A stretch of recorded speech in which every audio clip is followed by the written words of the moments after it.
En gare de Crépy-en-Valois, les panneaux annoncent les travaux du Charles de Gaulle Express.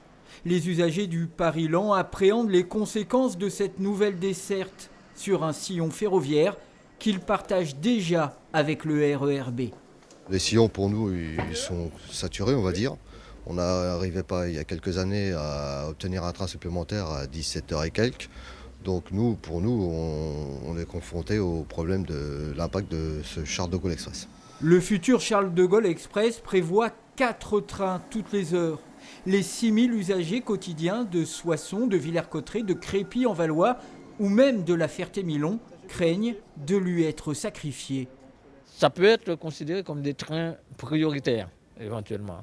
Et à partir du moment où il y a une priorité, il y a forcément les autres derrière ne seront pas prioritaires. Et il y aura une attente et voire une suppression. Quand on voit ce qu'on vit aujourd'hui dans les dysfonctionnements, c'est rajouter des dysfonctionnements aux dysfonctionnements. En Île-de-France, de nombreux élus de tous bords dénoncent le Charles de Gaulle Express, un chantier qui va s'ajouter à des travaux déjà prévus pour le RER B.